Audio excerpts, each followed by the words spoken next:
Vitamin B9 atau yang sering dikenal dengan asam folat terdapat dalam beberapa jenis makanan seperti hati sapi, hati ayam, bayam, alpukat, brokoli, atau jeruk.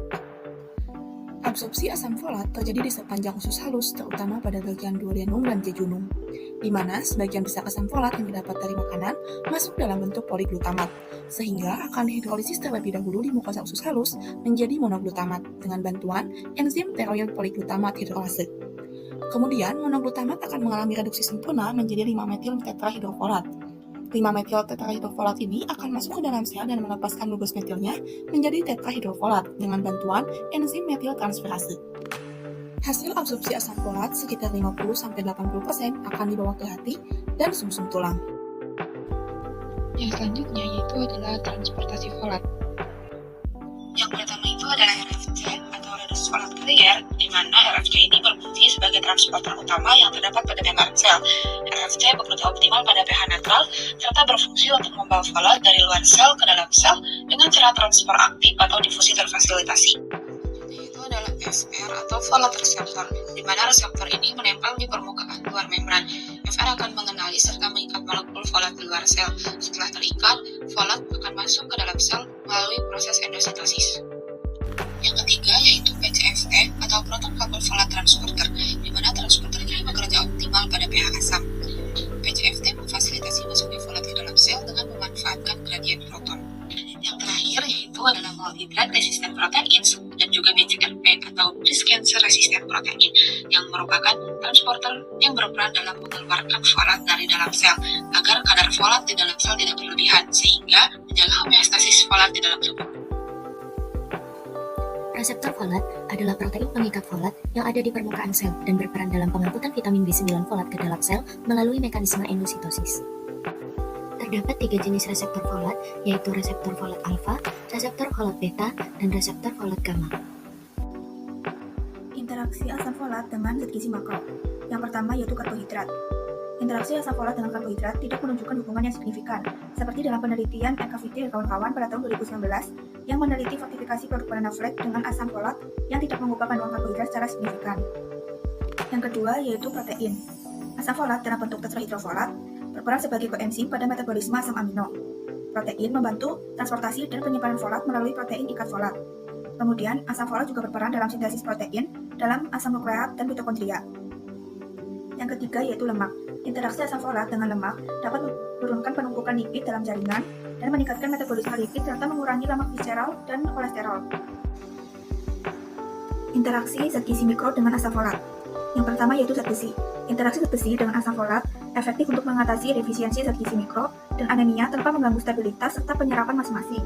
Kemudian dapat untuk meningkatkan kadar hemoglobin dan metabolisme sel darah merah. Yang kedua yaitu zinc. Interaksi zinc dengan asam folat dapat berperan dalam metabolisme folat sebagai kofaktor enzim dan untuk kesehatan darah. Namun, asam folat yang tinggi dapat menghambat penyerapan zinc, sehingga dalam konsumsinya harus memperhatikan dosis yang sesuai. Yang ketiga yaitu vitamin C. Interaksi vitamin C dengan asam folat dapat berperan dalam metabolisme zat besi dan memperbaiki status anemia. Hal ini dikarenakan vitamin C akan meningkatkan absorpsi besi non-hem di usus yang pada gilirannya akan mendukung sintesis hemoglobin. Kemudian, dapat juga membantu meningkatkan absorpsi folat. Kemudian dapat membantu melindungi folat dalam bentuk reduksi aktif. Yang keempat yaitu vitamin B6. Interaksi vitamin B6 dengan asam folat dapat menurunkan kadar homocysteine yang berperan dalam kesehatan kardiovaskular dan fungsi neurologis. Yang kelima yaitu vitamin B12. Interaksi vitamin B12 dengan asam folat diperlukan dalam pematangan akhir sel darah merah sehingga dapat mencegah anemia megaloblastik. Kemudian dapat juga mengaktifkan folat dalam bentuk metabolik yang dapat digunakan oleh tubuh dan juga berperan penting dalam metabolisme folat. Hal ini dikarenakan jika terjadi defisiensi vitamin B12, maka dapat menyebabkan jebakan folat yang mana folat terjebak dalam bentuk 5-MTHF. Yang keenam yaitu vitamin B2. Interaksi vitamin B2 dengan asam folat dapat mendukung metabolisme asam folat. Oke, selanjutnya lanjut pada kaitan folat dengan metabolisme. Jadi apa sih kaitannya folat dengan metabolisme itu? Folat berperan penting dalam metabolisme homocysteine, yaitu dengan menyumbangkan gugus metil. Proses ini membantu mengubah homocysteine menjadi methionine, yang penting untuk membentukkan DNA, protein, dan juga lipid. Kekurangan folat bisa mengganggu proses ini dan meningkatkan risiko gangguan metabolik. Folat memiliki peran krusial dalam metabolisme seluler, khususnya pada sintesis DNA dan RNA melalui pembentukan purin dan pirimidin.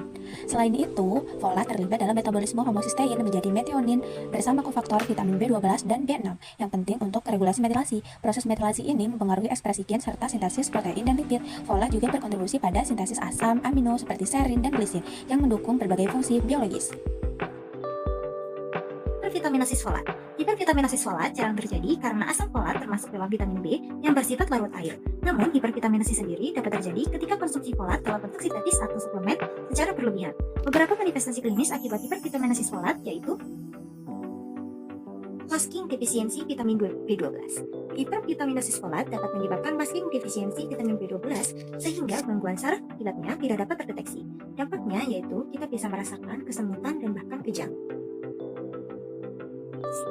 Hipervitaminasis folat berpengaruh terhadap pencernaan kita juga, yang ditandai dengan gejala mual, kembung, dan nafsu makan menurun. Selanjutnya, hipervitaminasis folat juga berpengaruh terhadap imunologi kita, yaitu memberikan potensi penurunan aktivitas dari fungsi sel natural killer atau sel NK, sehingga bisa berdampak juga pada pertumbuhan sel kanker yang tidak terkendali.